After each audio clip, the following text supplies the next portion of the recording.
He's having a bad hair decade. Please welcome Lorne Elliott. The weather is a worry here, my goodness gracious. Cold winter, everybody was saying that, cold winter. And when people from Winnipeg started talking about a cold January, they were saying, good Lord, absolute zero, that's, all molecules. Well, they had that, the propane, the natural gas went off in, what was the name of the town? Stonewall, was it? Yeah, honest, in the middle of winter, you don't want that. You never find yourself hoping for the heat to go off there. It happened to us in Quebec there. That's where I'm from, Quebec. No, it's not my fault. That's just where I'm from. And Mom was from there, Dad was from there. I said, what the hell, why not, But, it happened to Hydro-Quebec. The power went out, right? And, well, I don't know, but your company's here. But Hydro-Quebec leapt into action and immediately rolled up the sleeves and sent out a press release. And that only keeps you warm so long. But it was a beaut. It was a doozy. It was a dilly. This press release, it was the reason for the power failure was the cold snap. So it's nice to know. We'll always have light and heat as long as it's sunny and warm.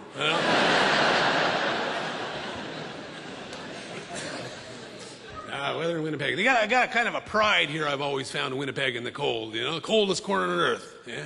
Portage in Maine. Portage in Maine. First time I came here, I had to go down and see that. Portage. I was pronouncing it from Quebec. I was pronouncing it portage. I'm sorry about that.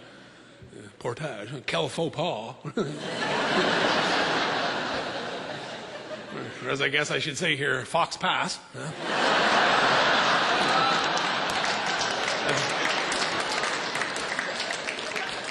That's unfair.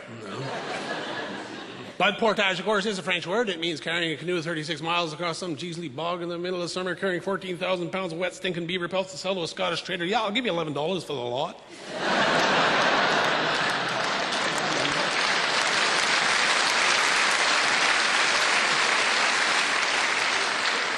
A part of our heritage there. I'm walking down towards the corner of Portage, Maine there, and walking down Portage Avenue, and a couple of things are happening. Fewer and fewer people the closer I get there, see? I'm watching people slip on the ice, which I do find cruelly amusing, I'll say that right now. I feel we don't need a national ballet in this country as long as we have icy side.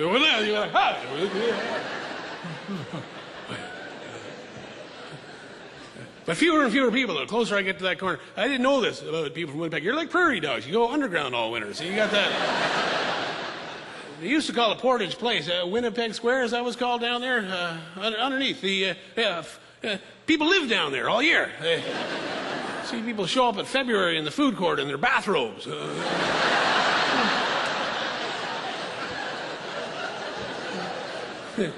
I didn't know this. I was just standing across Portage, and there was a door down to the food court, other side of the street. So I hop over one of these cement medians they got there to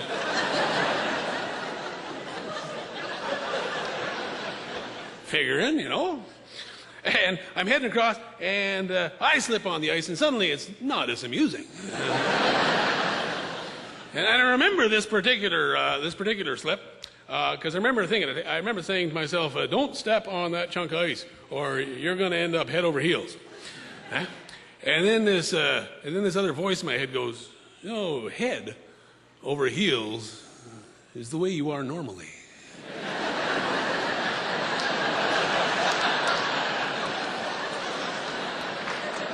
For this idiom to be more exact, it should really say heels over head, which is all very fine, but what I should have been thinking was don't step on the chunk of ice. Because you're slipping on the ice. If I fell on this stage, it would hurt. But it's not like an ice slip. The slip on the ice, your feet just go whoop, and you're up there with the point of your hip just ready to take the full brunt of the weight of your fall on some very hard ice. And you hesitate. You go up and it gives you time to think, And what you're thinking is, well, this is going to hurt. And you find yourself devising these really pathetic strategies. I'm going to twist around in midair. I'm going to flex my right buttock. And I'm going to bounce gracefully to my feet. Twisted too far, landed on my tailbone. That sound was like the pain that drove me 8 feet in the air now. 8 feet in the air with my arms going like a windmill, my legs going like this cartoon character, still describing the trajectory of the slip fall, and thinking, oh, I gotta get this, out of this Greek hell of a fall I'm in. I figured I'm just gonna land and slip again, but some fool of a town official had spread some salt there. So I hit the ground with my legs going around at a dead sprint toward this glass door. And there was a guy, a Winnipegger, great, very cool, behind the glass door, armload of groceries. He just went, "Olay." Yeah. So I entered.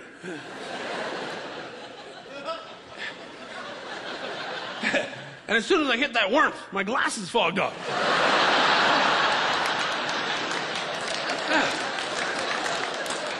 But I'm still running. Now, I don't know if you've ever fallen down a really long set of stairs. Well, it is nothing compared to falling down an escalator that's coming up towards you.